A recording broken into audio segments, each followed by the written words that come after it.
अस्सलाम, आप देख रहे हैं इश्नाव, मैं हूं अली सरवर। आज की सबसे बड़ी खबर यह है कि जनाब पाकिस्तान पीपल्स पार्टी ने 8 अगस्त को तमाम असम्बलियाँ तहलील करने की तजवीज़ दी है और ये कहा है कि पीपल्स पार्टी इलेक्शन से कबल इंतखाबी इस्लाहात भी चाहती है।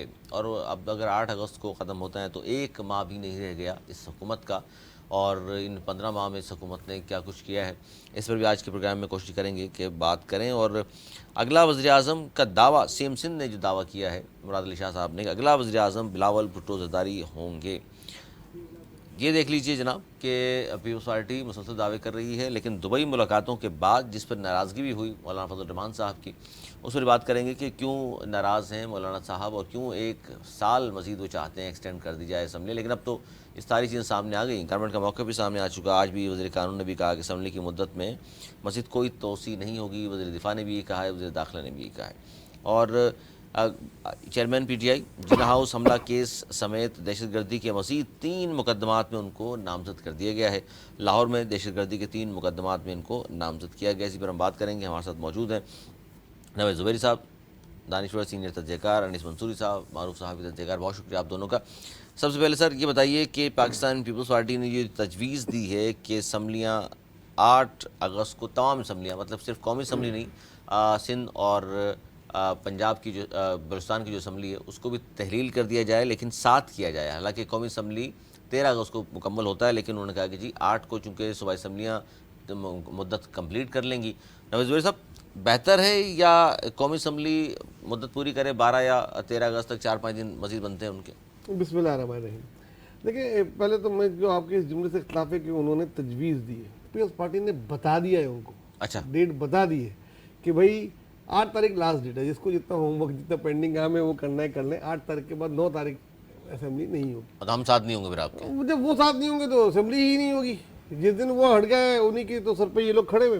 तो मेरे ख्याल में बाहमी अंडरस्टैंडिंग हो गई है, कोशिश काफ़ी तरह तक की है, तभी फजलुर रहमान साहब नाराज़ है, क्योंकि वो ये कभी ट्रस्ट डिस्ट्रीब्यूट है दोनों में। वो ये नहीं कह सकते कि सिर्फ असेंबली को रिजॉल्व कर दें और वो फिर 6 महीने के लिए बढ़ा लें या कुछ इस किस्म की चीज़ें हो। अच्छा, पीपल्स पार्टी को ये सूट नहीं करता कि सिंध असम्बली तो 8 को चली जाए और कौमी असम्बली एक्सटेंड करके बैठे रहे। सिंध में गवर्नमेंट पीपल्स पार्टी किसी भी तौर पर चाहती है, वो चाहती है कि साथ जाए फिर साथ दोबारा से आए, तो इस किस्म की उनकी ख्वाहिश है। बाकी तो जो होगा वो आवाम डिसाइड पीपल्स पार्टी को क्या करेगी, नुकसान है करेगी। अगर सिंध हुकूमत खत्म हो जाए, मदद कंप्लीट करके, और असम्बली आगे चली जाती है? नुकसान है कोई देखिए, पीपल्स इसकी पार्टी एक और वजह भी यह है कि ये बहुत लंबा उसको नहीं देना चाहते केयर ग्रुप। अगर शायद आइन में ऐसा है कि अगर 2 या 3-4 दिन पहले डिजोल्व हो जाए, तो 90 दिन पूरे टाइम पे 60 दिन। हाँ, और ये है तो पूरे टाइम पे 60 दिन, तो ये लेके जाना चाहते हैं अक्टूबर के एंड या नवंबर का फर्स्ट वीक। मैंने शुरू काफ़ी अरसे से मैं ये बात कर रहा हूँ कि ये ऐसे लग रहा है कि नवंबर के फर्स्ट 10 डेज ले लें, उसमें इलेक्शन ये होंगे, ये सूट करते हैं, या अक्टूबर का लास्ट। तो बहरहाल ये अब इसमें कोई वो नहीं रही, कबात नहीं रही। ये सबको पता है कि असेंबली ख़त्म होने की ये डेट है। वो जो चिमगुइयाँ थी कि 1 साल के लिए बढ़ा दें, मौलाना साहब की ख्वाहिश थी और चीज़ें थी, उधर से नून लीग चाहती थी थोड़ा और बढ़ जाए, वो सब चीज़ें अब ख़त्म हो गई। अनीस मंसूरी साहब, किस तरह देख रहे हैं आप इस तजवीज़ को, जिस पर हमारे नवेद ज़ुबैरी साहब तो फरमा रहे तजवीज़ नहीं है, बल्कि उन्होंने सुना दिया, दिखा दिया कि जनाब 8 अगस्त बता बस दिया है कि ये सिंध असम्बली जाएगी तो फिर ख़त्म करना पड़ेगा आपको कौमी असम्बली भी। बहुत शुक्रिया अली आपका। देखें, नवेद कमर साहब हों या राना सनाउल्लाह साहब हों, एक तो ये अपनी मर्ज़ी से बोलते नहीं हैं, सही है, और जब बोलते हैं अगर ये अपनी मर्ज़ी से कुछ बोलते हैं तो उनकी कोई औकात नहीं होती। अच्छा, अहमियत नहीं होती? नहीं, इनकी देखिए, हमारे यहाँ पर तो फैसले पॉलिटिकल एलीट करती है। सरदारी साहब करेंगे, बिलावल करेंगे, और क़यादत ही करती है हर पार्टी की। हाँ, तो वो एलीट करती है ना। तो इनको तो आखिर वक्त में भी ये कहा गया था, जिस तरह बिलावल भुट्टो ने अभी लॉन्ग मार्च किया था, तो आकर कह दिया कि बस हाँ भाई, हम तैयारी करो, हम सब 22 तारीख से लॉन्ग मार्च करेंगे। ये अनाउंसमेंट तो कर देता ना। ये तो उस तरीके से बात ही नहीं करते। हाँ, सुनती मतलब मशावरत नहीं होती आपस में, आप ये कहना चाह रहे हैं? सुनते सबकी हैं, लेकिन बात वो वही करते हैं फैसला पहले हो चुका होता है वो, हाँ, जहाँ से फैसला हो जाता है, जहाँ से फैसला होना होता है। और ज़ाहिर है इनकी लीडरशिप भी कितनी बाइख्तियार है वो भी हम जानते हैं कि किसी की भी, कि वो जहाँ से इशारा होना होता है कि जनाब अब आपको लॉन्ग मार्च करना है, सही है, अब आपको एतमाद का वो तो ये जो तारीख दी, इसको समझ रहे हैं आप किसी जगह से बात आई है? अभी देखें, राना सनाउल्लाह ने 11 तारीख दी है। देखिए, मकसद वही 14 से पहले सब चाह रहे हैं, 13 से पहले 13 से पहले चाह रहे हैं, ज़ाहिर है उसमें 3 महीने मिलेंगे। और अगर 3 महीने का वक्त मिलता है, अगर बिल्कुल अपने मुकर्ररा वक्त पर होगी तो फिर 2 महीने मिलेंगे, यानी 60 दिन और 90 दिन का हिसाब है उसमें। तो चाहते ही 90 दिन सूट करते हैं, अभी समझ रहे हैं। 90 दिन शूट करते हैं भाई, ज़ाहिर है ज़्यादा वक्त मिलेगा तो ज़्यादा, जितना इंतखाबी मुहिम चला लेंगे लंबी। इंतखाबी मुहिम चला लेंगे तो ज़्यादा बेहतर होता है। तो वो एक प्रोसेस है कि ज़ाहिर है जिसमें 3 महीने का वो मांग रहे हैं कि नवंबर के, अगर मिड नवंबर के अगर स्टार्ट में हो जाती है तो ज़ाहिर है उनके लिए बेहतर है। तो और लेकिन नवंबर का मसला ये कि नवंबर में बहुत सारे लोगों पर सर्दी बहुत ज़्यादा शुरू हो जाती है। तो अब एक ये भी डिस्कशन हो रहा है कि अक्टूबर का लास्ट बेहतर रहेगा या नवंबर का स्टार्ट बेहतर रहेगा। लेकिन अभी दिल्ली दूरस्थ, अभी 15 दिन बाकी हैं और ये 15 दिन में अगर आप बहुत कुछ तब्दील होता आपको नजर आ रहा है। लेकिन ये जो बात आपने की सियासी जमातों की, खासतौर पर पीपल्स पार्टी के वाले, तो ये कहा जाता है जी COC है और बड़े आपस में बैठते हैं, मशावरत होती है, तब जा कर के फैसले होते हैं। ये झूठ है सब, बिठाया जाता है सबको, फैसला वहीं से होता है, नवीद जुबैरी साहब। बिठाया जरूर जाता है। देखिए ये पता नहीं इनकी बात कहाँ से, बाकायदा जो central executive committee people's party की है उधर बैठते हैं और घंटों का इजलास होता है। इजलास में जो भी चीज़ें होती हैं वो डिबेट होती है, उसके बाद तय होती है। यस, फैसला हर पार्टी की क्यादत करती है, कारकुन नहीं करते। वो कभी दिखाने के लिए कारकुनों का इजलास बुलाया जाता था, उनसे मुशावरत होती थी, उसके बाद ही फैसला वही होता था जो रात गए पहले तय हो गया था। सियासत में यही होता है। लेकिन मुशावरत इसमें ये इसलिए होती है कि उसमें चारों सूबों की और दूसरे मेम्बरान होते हैं, तो उससे बहुत सारी चीज़ें इनपुट आ जाता है, उसके बाद फैसला करते हैं। लेकिन ये जो इशारा तो किया, ये कहीं से आ जाता है फैसला, कहीं से जो पता लगता है, तो मेरे ख्याल में थोड़ा सिग्नल कमजोर हो गए हैं। वहीं से आता है। देखिए आप माने या ना माने, हर चीज के फैसले वहां से नहीं होते भाई, अल्लाह का वास्ता, इससे हमें निकलना चाहिए। क्या मतलब मुल्क के फैसले भी, पार्टियों के फैसले भी वहीं से आते हैं जहाँ इशारा कर रहे हैं आप। देखिएगा ना, आप वजीर आला कौन बनता है? अच्छा आप बता दें कौन बनता है, आपको तो पता लग गया होगा ना। मैं सवाल नहीं, बता आप रहा हूं। अच्छा, बता पीपल्स सवाल पार्टी कर रहा की जो ख्वाहिश है, इसका आज दावा कर दिया CM सिंध ने कि अगला वज़ीर आज़म कोई कुछ भी कर ले, बिलावल भुट्टो होंगे, तो आप इससे मुत्तफिक हैं? ख्वाब देखने में कोई हर्ज नहीं है। तो आपके ख्याल में कौन सिंध होगा? में तो पीपल्स पार्टी है, पंजाब में मार्का सजेगा, तो उसमें पीपल्स पार्टी आपको क्या, कौन से नंबर में नजर आ रही है? आखिरी नंबर में नजर आ रही है? देखिए अगर यही सूरत हाल रही और आपने तमाम पॉलिटिकल अपने जितने भी दुश्मन हैं उन सबको भगा दिया और फिर कहा कि अब आओ इलेक्शन करवाओ, तो 2 ही लोगों में मुकाबला है ना। मतलब अगर पंजाब की अगर आप सियासत देखें, IPP की बात नहीं कर रहे आप? नहीं IPP तो सिर्फ इलेक्टेबल्स की जमात है ना, वो इलेक्टेबल्स के जहाँ पर वोट ले सकेगी वो लेगी, इलेक्टेबल्स के अलावा तो उनका कोई और बच्ची खुची PTI? अगर PTI को इजाज़त दे दी गई और बच्ची खुची का लफ्ज़ इस्तेमाल किया, अगर आप बच्ची कुची को छोड़ दीजिए, आप सिर्फ PTI को इजाज़त दे दीजिए, खान हो या ना हो, खान के नाम के साथ।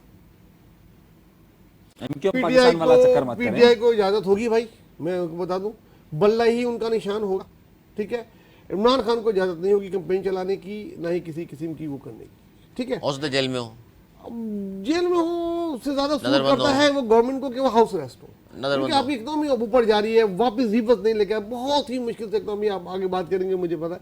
लेकिन इस वक्त जो है ना, और देख लीजिएगा क्या तीर मारेगी वो, हम देख लेंगे क्या तीर मारेगी। जिस पार्टी के पास तर्जुमान नहीं है, कोई ओहदेदार नहीं है, कोई उसको आपने कोई क्या समझा हुआ, एक वक्त था, एक पीक था। देखिए ग्राफ मैंने बताया ना, हमेशा ये बहुत चीजें होती हैं, ऊपर के बाद फिर नीचे आता है, वो बहुत ऊपर चला गया था ग्राफ, अब उससे और ऊपर फिर आसमान पे जाना था, तो अच्छा है थोड़ा सा बच गए। तो अब जमीन पे आ गए। देखिए ये आ गए हैं, पंजाब में ये डिस्टर्ब करेंगे, ऑफ कोर्स करेंगे। पंजाब में ये पीपल्स पार्टी का पलड़ा तो फिर भारी हुआ। 40 सीटें ये नून लीग की खा जाएंगे। खैबर पख्तूनख्वा में हो सकता है हुकूमत बनाने की पोजीशन में हो सकता है हुकूमत बन जाए, लेकिन वो मिलजुल के बनेगा, ऐसा नहीं होगा। वो जब चाहेंगे उनको मतलब अगर परवेज खटक ने कोई पार्टी बना ली तो उधर भी मसला होगा। अनीस मंसूरी साहब, सिंध में और बलूचिस्तान में कुछ नहीं कर पाए। 35-40 MNA सिंध से निकालेगी पाकिस्तान पीपल्स पार्टी। बाकी तो फिर इसका मतलब है कि इतना बड़ा मार्जिन तो मिल गया, बाकी तो फिर पंजाब, KP, बलूचिस्तान भी तकरीबन पीपल्स पार्टी के पास है।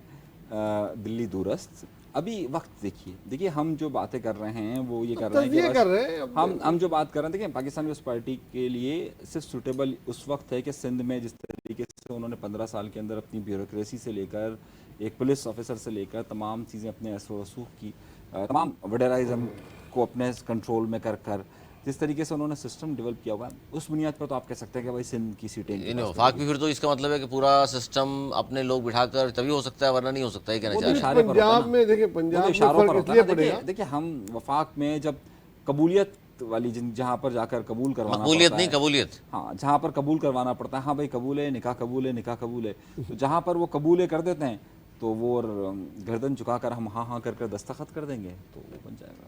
ऐसा नहीं, देखिए बिल्कुल भी ऐसा नहीं है जिस तरह कह रहे हैं। हमेशा हमारी यहाँ हुकूमतें पंजाब से बनती रही हैं, इस बार उन्होंने पंजाब को डिवाइड हो गया किसने डिवाइड किया? हालात ने, इनके अपने कारनामों से। इन देखिए नून लीग ने जिस तरीके से शहबाज साहब ने अपनी बड़ी मेहनत की, आखिर में जाके कामयाब हुए, लेकिन जो एक साल की जिस तरह हुकूमत की और साग डार ने जो सेटबैक दिया, जिस तरह आवाम बेरोजगारी महंगाई में पिस के निकले हैं ना, तो वो उसका असर पड़ेगा, उसका उनको कीमत पे करनी पड़ेगी। निकले हैं। फिर 9 मई के बाद जो पीटीआई के साथ हुआ उसको उसका पे बैक करना पड़ेगा। इसका फायदा पीपल्स पार्टी को जाएगा ही जाएगा, और इलेक्टेबल जो है वो भी होंगे, मतलब एक का नहीं होगा, 40-40, 30-35 इस तरह की सीटें होंगी। ये पंजाब की सिर्फ बता रहे हैं आप? मैं पंजाब की बता रहा हूँ, इस तरह डिवाइड अगर होगी। सबको डिवाइड हुआ तो पलड़ा तो फिर भी पार्टी का भारी है। क्योंकि वो सिंध और बलूचिस्तान से ऊपर से लेके आएंगे, तभी तो मैं कहता हूँ मेरे भाई नाराज हो जाते हैं, सिंध में कहते हैं वो दिन को दिल्ली याद सिंध में भी आया। ऐसा नहीं होगा। नहीं होगा। सिंध में क्या तकसीम नजर आ रही है?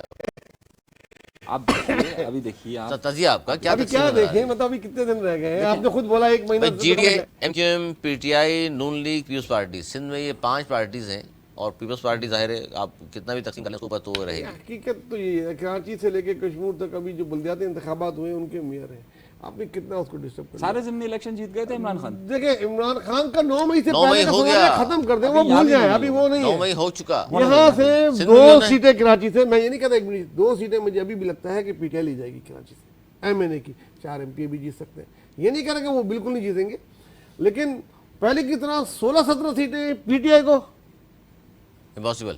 Impossible, next impossible. Imran Khan को दोबारा बना दे तब भी नहीं होगा। आप आजादाना 9 मई से पहले की सूरत हाल ले आए तब भी नहीं होगा। आप आजादाना शफाफ इलेक्शन करवा दीजिए, सही, और तमाम सियासी जमातों को जिन पर सिंध में आपने पाबंदी यार लगाई अभी आप हुई वो है, बात सिंध कर में रहे तो हैं, जोर लगाया पूरा आपके जीडीए ने, पंजाब कुछ में नहीं जिस हुआ। पर पाबंदी लगाई है, नहीं, पाबंदी देखिए, किसी पे नहीं लगी हुई सिवाय एमक्यूएम लंदन की, और उनका वोट ठीक बैंक है नहीं ना, बिल्कुल है, उससे कोई इनकार नहीं है, लेकिन वो तो कितना वो तो है डिस्टर्ब नहीं कर ना, सकता वो तो है है। नहीं। लेकिन 234 में से वो 15-16 सीटों को 18 सीटें कर ले, 20 सीटें कर ले, डिस्टर्ब कर सकता है। और क्या कर, पाकिस्तान में हुकूमत तो नहीं बन सकती ना भाई। और अभी की जो एमक्यूएम है, अगर आप बोल रहे हैं कि भाई बिलावल नहीं बनेगा, ये शहबाज नहीं बनेगा, ये खालिद मकबूल को बनाना चाह रहा था, बस फिर मैं कहूँगा क्या ख्वाहिश क्या मांगे अब। देखिए हम तो हकायक बयान कर रहे हैं ये ना, बड़ा आप अगर- जबरदस्त हम हकायक। तो पीपल्स पार्टी का जवाब नहीं दिया आपने। सिंध में पीपल्स पार्टी को वोट बैंक कौन काट सकता है? देखिए सिंध में उस पार्टी का वोट बैंक बहुत बुरी तरह मुतासिर हो सकता है कि अगर आजादाना तौर पर यहाँ इलेक्शन करने दिया जाए। किसको देखिए- मिलेंगे वोट, देखिए ये सवाल कर रहे हैं भाई। मैं आपसे कह रहा हूँ, क्यों आप एमक्यूएम को इजाजत दे दीजिए मुकम्मल तौर पे, आप पीटीआई को मुकम्मल तौर पे इजाजत दे दीजिए, आप पाकिस्तान तो ये मुस्लिम लीग नून को इजाजत दे सिंध के दीजिए। शहरी इलाकों में ही होगा ज़्यादा। नहीं, देही इलाकों में क्या कह रहे हैं आप? देही ऐसा इलाकों नहीं में भी? होगा। एमक्यूएम से मतलब आपकी देही एमक्यूएम इलाकों में- पाकिस्तानी है ना? नहीं नहीं, एमक्यूएम पाकिस्तान नहीं अरे है, तो बस एमक्यूएम फिर है, तो छोड़ दो। लफ्ज एमक्यूएम है। एमक्यूएम देखिए जो पीटीआई को भी MQM कह रहे हैं आराधना होगी तो बिल्कुल, फिर PTI को ऐसा भी हो दे सकता है। दीजिए। 2018 में तो थे ना, फिर क्या कौन हुआ? थे? पीटीआई वाले। पीटीआई तो 2018 में क्या पीटीआई ने वोट नहीं लिए? मैं फिर सिंध के शहरी इलाके आ गए ना, दही इलाकों में कहाँ देही इलाकों में आप पीटीआई? इजाजत तो दीजिए कि इजाजत आप किसने वहाँ का- पकड़ा हुआ है यार? 2018 में थे ना, देखिए ना, आप मेरी खुद शाहमूद कुरैशी साहब ने आगे कैंपेन चलाई हार गए थी। देखिए आप वहाँ के डीसीओज आपके, अरे यार सही है, आप आगे पुलिस चलिए। ऑफिसर आपके, आप इजाजत तो दीजिए अच्छा, ना, अच्छा, काम तो करने दीजिए, कोशिश फिर देखेंगे ना। कोशिश करेंगे। अच्छा खान साहब के हवाले से खबर ये है जी, चेयरमैन पीटीआई जिना हाउस हमला समेत दहशतगर्दी के मज़ीद 3 मुकदमात में उनको नामजद किया गया है। लाहौर में दहशतगर्दी के 3 मुकदमात में इनको नामजद किया गया है, और आज वो बल्कि वीडियो एक वायरल हुई जिसमें आज वो पेश भी हुए, और हैरानकुन तौर पर देखिए खान साहब भी मौजूद थे, उनकी वाइफ भी मौजूद थी, लेकिन खान साहब इस बात से लाइल्म थे कि उनकी वाइफ भी उनकी पीछे वाली सीट पर बैठी हुई हैं। फिर लोगों ने बताया कि खान साहब आपकी पीछे वाली सीट पर आपकी वाइफ मौजूद है। फिर पलट कर खान साहब ने देखा और हैरान हुए कि अच्छा ये भी हैं। सर क्या कहेंगे खान साहब, बीवी याद नहीं है तो कारकुनान बहुत सारे लोग तंज कर रहे हैं। है कि जाते जाते फिर तेरा मुड़कर दोबारा देखना, याद है पता नहीं क्या क्या दिखाएगा, ये दिखाना देखना। मैं मुझको तो देखिए बात चीज़ें सियासत में प्रोटेन की जाती है। मैं नहीं मानता, मुमकिन नहीं है कि इमरान खान साहब बैठे हों, उनके पीछे उनकी वाइफ बैठी हों और दोनों को पता ही ना हो। इतने बुरे भी हालात नहीं है, अगर इतने बुरे अभी हालात होते तब भी पता होता है एक दूसरे का कि कहें। बहरहाल वो खुशबू बता देते भाई, कुछ कुछ मीडिया को भी तो कुछ चाहिए ना। देखिए अगर ऐसे नहीं, वो बाकी दिखाया वीडियो में कि वो चल तो लोगों जाहिर ने बात है मुड़ के नहीं देखेंगे। अरे यार अभी हमारे उन्होंने भाई कहा आखिर जोर से, खान साहब आप 2000 पीछे आ रहे हैं, अभी प्रोग्राम छोड़ के भी पीछे मुड़ के देखेंगे, सर, वो देखना बनता है ना यार। नहीं ये वाइफ उनकी पहले मौजूद थी, हाँ, वो आगे बैठे। वो आए हाँ, और उनको मालूम नहीं आज कोर्ट वो भी आई हैं। हाँ, I don't believe that. अच्छा चलें उसमें छोड़ें। अच्छा। खान साहब पे जो मुकदमात हो रहे हैं दहशतगर्दी के, देखिए मुकदमात की सेंचुरी हो चुकी है, मैं समझ होने वाली होगी, बहुत तेज सेंचुरी से ऊपर चले गए। हाँ बहुत तेज खेल रहे नहीं हैं। लेकिन ये जो कहा जाए ना आर्मी कोर्ट में यार, मुकदमा चलेगा तो फिर तो जाहिर है और पता नहीं, मास्टरमाइंड हुकूमत ने मास्टरमाइंड करार दे दिया है। गवर्नमेंट आई है, मैं इस बात का मुंतजिर था कि ये अरेस्ट होंगे, ओपन शिट केसेस हैं इनके ऊपर लेकिन उनको गिरफ्तार करने का एक दफ़ा ही कोशिश की, जिसके बाद 9 मई हो गया और उसके बाद क्यों गिरफ्तार नहीं कर रहे, वजह क्या है? मेरे ख्याल में जो सबसे बड़ी वजह एक तो इंटरनेशनल प्रेशर है। देखिए हमें और आपको सबको पता है, जब अच्छा। IMF ये कह सकती है, IMF के पीछे कौन है? अमेरिका है, तो वो एक इंटरनेशनल प्रेशर होता है। आपको आप जैसे नहीं एक्स प्राइम मिनिस्टर, वो ज़माने चले गए भुट्टो साहब के ज़माने के कि आपने उठा के फांसी पे चढ़ा दिया। अमेरिका बहरहाल जो भी था, चाइना मांगता रहा, अरब ममालिक मांगते रहे, लीबिया आपको कहता रहा और आपने जो है वो चढ़ा दिया। अब वो ज़माना नहीं है, अभी आप एक्स लेकिन अमेरिका साथ नहीं था भुट्टो साहब के, वो उसकी तो ख्वाहिश थी, उसकी तो ख्वाहिश इनके अमेरिका साथ है तो क्या समझा इनके जाए? साथ है तो बहरहाल हाउ तरह हो सकते हैं, सियासत में उन पर पाबंदी लग सकती है और ग्रेजुअली PTI को जितना ये कर सकते थे उन्होंने क्रैश किया। थोड़ा बहुत 1 महीने में और कर लेंगे, लेकिन अगर बल्ले को निशान नहीं 1 महीने में आप कह रहे हैं तो इसका मतलब है कि जो निगरान हुकूमत आएगी उसमें मामला खत्म हो जाएंगे। निगरान हुकूमत इतनी स्ट्रांग नहीं होती कि इस तरह की चीज़ें कर सकें। वो पंजाब की उनके निगरान हुकूमत तो हम उनके देख रहे हैं। पास एक टारगेटेड काम होता है, वो टारगेटेड काम कर सकते हैं। जिस तरह इस पर खैबर पख्तूनख्वा तरक्याती काम करा रही है, चीज़ें कर रही है, ये अलाउ नहीं होगा। इलेक्शन कमीशन अलाउ अब आगे जाके नहीं करेगा। निगरान हुकूमत बनने के बाद ना ही आप किसी पार्टी के लीडरों को इस तरह गिरफ्तार कर सकेंगे, ना कारकुनों को, क्योंकि एक इलेक्शन कंपेन स्टार्ट हो जाएगी ना। इलेक्शन कंपेन स्टार्ट तो हो हमें जाएगी। आप बैठे हैं, मीडिया बैठी है, ये छोड़ेंगे किसी को? अनीस मंसूरी साहब, चेयरमैन PTI, 3 मुकदमात मजीद दहशतगर्दी के मुकदमात हैं और ख़ान साहब का बच निकलना अमूमन तजियाकार यही कह रहे हैं जी बहुत मुश्किल नज़र आ रहा है। लेकिन गिरफ्तार क्यों नहीं किया जा रहा है? ये मियाँ जावेद लतीफ़ साहब नून लीग के सीनियर रहनुमा हैं, उन्होंने भी सवाल उठाया कि भाई अब क्या कबाहत है, क्या वजूहत हैं, देख लीजिए हमारी गवर्नमेंट है, हम खान साहब को फिर भी नहीं पकड़ सकते। इसका आप जवाब दीजिए, वजह क्या है? ये जो इंटरनेशनल प्रेशर है सिर्फ वही बात है? नहीं, देखें ये बात नहीं हम है। नहीं पकड़ना चाहते, उनकी तो ना पहले कोई हैसियत थी ना अब कोई हैसियत है। शहबाज शरीफ साहब की देखें जो जब पकड़ना चाहते हैं ना, जब बहुत शोर था ना कि इमरान खान पुलिस उनके अंडर में है ना, वज़ीर आज़म के अरे देखें तमाम लॉ इन्फोर्समेंट एजेंसीज उनके अंडर में है। देखें जब ये कहते थे कि बहुत मकबूलियत है, यहाँ MPA, यहाँ MNA, यहाँ वो कुछ भी करो कुछ नहीं होगा, और जब वो चाहते हैं तो सब कोई नहीं आगे पीछे इर्द गिर्द। जब वो गिरफ्तार करना चाहेंगे ना और जब वो समझेंगे कि अब गिरफ्तारी का वक्त आ चुका है तो कौन सर, कौन किसकी बात कर रहे हैं? शहबाज शरीफ? पाकिस्तान की मुक़्तदरा क़ुव्वतें। अच्छा उनकी बात कर रहे हैं आप? उनका क्या ताल्लुक है? ये तो मुकदमात हैं अदालतों में दे रहे। देखें यहाँ पर आप और मैं हम सब इतने सीधे हैं कि हमें कुछ भी नहीं पता, सही है। ये जो तो मुक़्तदरा फिर क़ुव्वतें इसका मतलब आपकी नज़र में तो हुकूमत का कोई होती ही नहीं कुछ भी हाथ तो में? हर चीज़ वही रह जाते हैं। देखें ना जब हमारे तो मेरा दूध वज़ीर वाला जो है ख़ारजा- ना पानी बहुत मिला जब रहा हमारे था। वजीर थोड़े- अच्छा चलिए वो बिलावल भी- की मिसाल वो लेते भी- ना, मतलब बिलावल की क्या मिसाल ले है? लेते ना, बिलावल की मिसाल ले लेते हैं।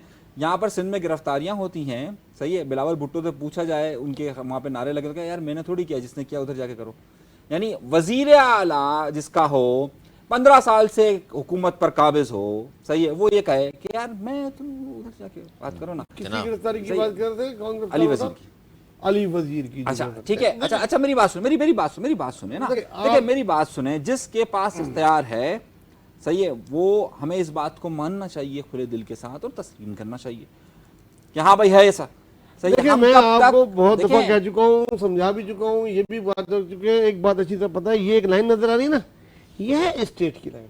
जहाँ आप एंटी स्टेट या कोई ऐसी चीज करेंगे जिससे स्टेट को कोई भी चीज मुतासर होगी, तब वो स्टेट आएगी और वो एक्शन लेगी। ऐसे तो हर रोज सियासी कारकुन, सियासी जमातें, चीजें क्या क्या इस बात पे आप एग्री नहीं कर रहे हर बात में कि थोड़ी हमारा दखल होता है। इंटरनेशनल प्रेशर नहीं है खान साहब के लिए, कोई इंटरनेशनल लॉबी नहीं हो रही? जितना भी हो, तो- देखिए एक बात समझ रखिए, इंटरनेशनल प्रेशर जितना भी हो, जब हुकूमतें और रियासतें अपने लिए फैसले करती है ना, तो उनके पास हर मामले का हल भी होता है और वो तोड़ भी निकाल लेते हैं। देखिए एक बहुत वाज़ेह तौर पर है, जहाँ तक ये मामला आता है कि अगर हम ये बात करना चाहते हैं कि यार ये प्रेशर है, सही है, ये प्रेशर है, जब कभी भी हमारे यहाँ पर ये फैसला हो गया कि नहीं अब उन्हें गिरफ्तार करना है, कोई इशू नहीं होगा। हो गया था ना, 9 मई को गिरफ्तार किया था ना, अदालत के अंदर से लेके चले गए थे और इसीलिए लेके तो कोई मजामत नहीं हुई थी। और उसके उसके बाद बाद क्या हुई थी ना, उसके बाद जो हुआ, हमारी इकोनॉमी कितनी गिरी, कितने डॉलर कितने में हो गया, जो झगड़े हुए, जो चीज हुई, उसको संभालने में अब तक हिल रहे हैं ना।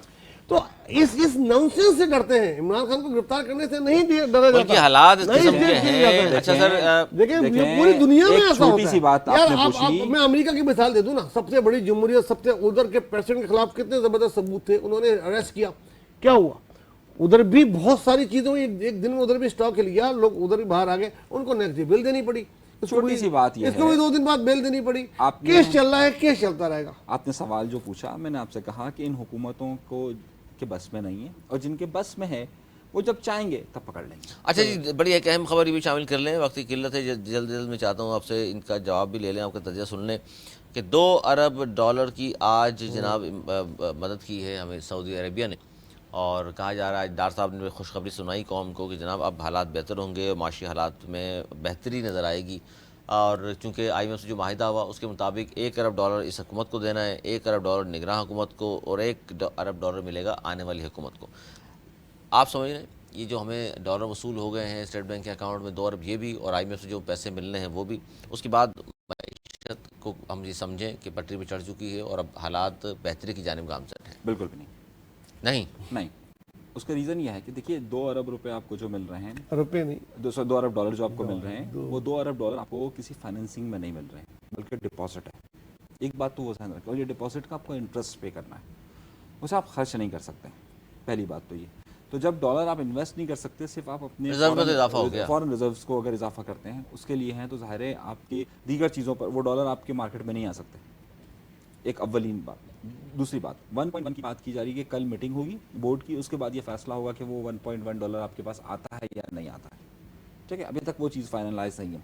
अगर वो $1.1 बिलियन आपके पास आता है तो उसके बाद हम सोचते हैं कि जनाब ये कितना हमें सपोर्ट कर सकता इस है। गवर्नमेंट ने कम से कम डिफॉल्ट से तो बचा लिया ना। देखिए डिफॉल्ट से तो हम वैसे भी बचे हुए थे, डिफॉल्ट का पहले दिन से कह रहे हैं कि इशू नहीं है, डिफॉल्ट का इशू नहीं डिफॉल्ट है। इशू नहीं है, देखिए नींद नहीं आ रही थी डॉक्टर साहब को, सोए नहीं है, सेवा चीज़ डिफॉल्ट का बता इशू रहे हैं। नहीं है इस वक्त। सबसे बड़ा हमारा, देखिए हम कुछ भी कर लेते ना, एक हमारे पास 97-98 में हमारे पास $1.6 बिलियन बचा था, जब सब कुछ ये धमाके वमाके सारे मामला हुए तो हम उस वक्त भी डिफ़ॉल्ट नहीं हुए थे। देखिए डिफ़ॉल्ट का इशू उस वक्त ज़्यादा बढ़ जाता है, ज़्यादा शिद्दत इख्तियार कर जाता है कि जब आपके पास बिल्कुल भी आपका ख़जाना खाली और आप पे कुछ ना कर सकते हो। हमारे पास पे करने की सलाहियत इंतहाई कम हो गई है, इंतहाई कम हो गई है। हम ख़त्म नहीं हुए, हम इंतहाई कम पर है, और उसी का नतीजा यह है कि हमने महंगाई की, हमने बेरोज़गारी बढ़ाई, हमने तमाम चीज़ें की। असल सवाल यह है कि अगर हम ये कहते हैं कि 1.1 हमें जो है वो UAE अपना IMF से मिल जाएगा, हमें 1 बिलियन जो है वो अभी UAE ने वादा किया हुआ है, हमें 50 करोड़ वर्ल्ड बैंक दे रहा है, तो इस तरीके से तकरीबन अगर आप ये देखिए तो $6-5.5 अरब की तरफ आप जा रहे हैं कि जो आपके पास ख़जाने में आएगा। मामला ये है कि आपको देखिए बहुत हमें गौर से इस बात को समझने की ज़रूरत है कि तकरीबन $25 बिलियन हमें कर्ज़ और सूद की मद में इस मालियाती साल सन 2023 और 24 के अंदर अदा करना है। $25 बिलियन हमें पे करना है हर सूरत में। सही है, ये आप उठा के देख लीजिए जो मईशत के जितने भी हमारे पास दावे हैं। अगर हमारे पास हम अपनी एक्सपोर्ट को नहीं बढ़ा पाते, हम अपनी इंपोर्ट पे कंट्रोल नहीं कर पाते, हम अपने अखराजात को सियासी अदम इस्तेहकाम को ख़त्म नहीं कर पाते, तो वो तो चलिए हो ही कर ना, मतलब नाम निहाद आपने कर ही दिया ना। सही है, जिसको आप सियासी अदम इस्तेहकाम, इस वक्त सियासी तो कोई इशू नहीं है आपके पास। अदम इस्तेहकाम नहीं है इस वक्त। क्या सियासी अदम इस्तेहकाम है? ये आपको बिल्कुल इस्तेहकाम नज़र आ रहा है। क्या हर इस्तेहकाम जगह एक पेज पे तमाम पार्टीज कहाँ हैं? एक पेज पे ये और वो तो है ना, बस बहुत। देखिए मेरी बात सुनिए, दुनिया के किसी भी मुल्क में एक पेज पे तमाम पार्टियां नहीं होती। आप जमहूरियत की मिसाल ले लें, मतलब जो बड़ी बड़ी जमहूरियाँ, इंडिया है, कांग्रेस का अलग है, BJP अलग है, उधर डेमोक्रेटिक्स अलग है, कांग्रेस अलग है। इंग्लैंड में चले जाए इसी तरीके से एक पेज पे तो भाई, एक पेज में तो अगर आप चाहते हैं तो वो रशिया या चाइना हो सकते हैं, सिर्फ पाकिस्तान में हो सकते हैं 16 पार्टियां एक साथ। पैलेट ब्यूरो नहीं, वो इत्तेहाद है। देखिए गलत बात नहीं, वो इत्तेहाद है, पैलेट ब्यूरो थोड़ी है। ये हर मौजू पे साथ जी हाँ, वो हो सकता है ना 16 की 16 हो जाएगी अगर वो कहेंगे तो। बहरहाल इनकी तो हुई अटक गई है, लगता है किसी ने अमेरिका की तरफ इशारा है आपका। थोड़ा सा नहीं मैं हाँ, थोड़ा आप ठीक है। अच्छा, जहाँ तक मैशियत का ताल्लुक है, जी आप बिल्कुल पाकिस्तानी को ये खुशखबरी दे सकते हैं, इनकी बातों में नहीं $2 है अरब कि मिल रहे हम हैं। मुश्किल से निकल गए हैं। डिफॉल्ट का खतरा जो कभी था, अल्हम्दुलिल्लाह अप्रैल मई के बाद कम होना शुरू हो गया था, अब बिल्कुल ख़त्म है। ना सिर्फ ये $2 बिलियन ये हमें ये मिल गए हैं, हमारे अक़वाम मुत्तहिदा में जो पैसे फंसे हुए थे IMF से नहीं मिल रहे, जो डोनर कॉन्फ्रेंस हुई थी जिसमें थे, उसमें तो आपने ही कहा था ना, मैं मुझसे गलती हो गई थी, मैंने कहा था जी 4 अरब रुपए जो है उसमें डोनेशन है और 1.3 कर दे, आपने कहा नहीं 1.5 डोनेशन है बाकी कर दे, ठीक है, वो भी अब मिल जाएंगे और वो बहुत ही 1% पे या 0.50 पे है उसके लिए। चाइना ने भी देने को बोला है और अब तकरीबन 8 से 9 बिलियन डॉलर पे आ जाएंगे। तो ये सारे पैसे मिल जाते हैं तो उसका मतलब आने वाली जो हुकूमत होगी उसके लिए आसानी होगी। इतना खर्च नहीं करेगी, मतलब ये डॉलर का होना एक ये होता है कि आपने अब बहुत अरसे बाद अपनी इंपोर्ट खोल दी जो बंद थी, जिसकी वजह से मैशत में एकदम तेजी आएगी। स्टॉक एक्सचेंज में आप तेजी देख ही रहे, स्टॉक एक्सचेंज में तेजी आएगी, मैशत में तेजी आएगी, डॉलर नीचे गिरेगा तो इसका फायदा आवाम को होगा। हाँ, और हुकूमत जाने में 1 महीना रह चुका है और आज मैं आटा लेकर आया हूँ 190 रुपए किलोग्राम है, दूध 230 रुपए किलोग्राम है, सही है। और पेट्रोलियम मसनूआती कीमतों में थोड़ी हो जाएगा, अभी तो आए हैं। अब क्या है, अब तो जाने का वक्त है। ये डैमेज कर गए, आए भी लोग, बैठे भी, उठ भी खड़े हुए। मैं जा ही ढूंढता तेरी महफिल में रह गया, गरीब आदमी तो जगह ही ढूंढता रह गया। मैं इनको डिफेंड नहीं कर रहा, इनसे गलतियां हो गई और वो पे बैक करेंगे। लेकिन आखिरी खबर एमक्यूएम और पीपल्स पार्टी, मुस्तफा कमाल साहब ने शदीद तनकीद की, उसके बाद से हम देख रहे हैं कि पाकिस्तान पीपल्स पार्टी के रहनुमा वो शजील मेमन साहब हों, नासिर हुसैन शाह हों या दीगर लोग, मुसलसल एमक्यूएम पर तनकीद कर रहे हैं कि जनाब ये मैदान छोड़कर भाग गए, इनको हिस्सा लेना चाहिए था, क्यों भाग गए, इनको डर था। और हमने कराची अगर जीता है तो हमने वो सीटें नहीं जीती जो एमक्यूएम की थी, एमक्यूएम तो सिर्फ कोरंगी और सेंट्रल में रहेगा, ये उनका कहना है। तो ये लड़ाई क्या रुख अख्तियार करेगी जुबैरी साहब? देखिए, ये लड़ाई कब शुरू हुई, जब झगड़ा हाफिज नईम का और पीपल्स पार्टी का चल रहा था। नासिर शाह और हाफिज नईम और जो मेयर हैं वो उनके दरमियान चल रहा था। कभी कभी नजमी आलम साहब टुक टुक कर लेते थे, वो अपनी सतह पे चल रहा। बीच में मुस्तफा कमाल साहब कूद गए, बिला वजह की उन्होंने टांग अड़ाई और उन्होंने भी पीपल्स पार्टी को रख दिया। हालांकि पता नहीं क्यों जमात से अचानक इतनी मोहब्बत होगी। अब क्या होता है, अब इसको एक और जुमला कहते हैं, वो मैं कह नहीं सकता। बहरहाल जब उन्हें वो कर ही दिया तो जाहिर सी बात है दूसरी जमात है, इलेक्शन टाइम है, वो किधर छोड़ेगी। उन्होंने फिर बता दिया कि भाई हम थोड़ी भागे हैं, आप भागे, और आपके बाइकाट का ही सबसे बड़ा फायदा जमात इस्लामी को हुआ है। जमात इस्लामी कहाँ से जीती है? सेंट्रल से 40 सीटें जीती हैं, बाकी सीटें वो कोरंगी से जीती हैं, लांडी कोरंगी से मलिर यहीं से जीती है, तो थोड़ा बहुत गुलशन इकबाल और ईस्ट से जीत गए। उन्होंने कौन से पीपल्स पार्टी की माड़ी की सीट ले ली, या मली से ले ली, या लियारी से ले ली, या मुजफ्फराबाद जो है उसके मंगो पीर हो गया उधर से ली। उन्होंने बोला हाँ एमक्यूएम की तो कोई सारी एमक्यूएम की सीटें ली है ना भाई। तो बोला आप उधर देखें जिनकी आप हिमायत कर रहे हैं, आपको वो आगे जाके जो नुकसान पहुंचाने वाले हैं जनरल इलेक्शन में, उसकी फिक्र करें, पीपल्स पार्टी की फिक्र नहीं करें। पार्टी का फिक्र न करें, ऐसी है सर जिस तरह बयान कर रहे हैं जुबैरी साहब?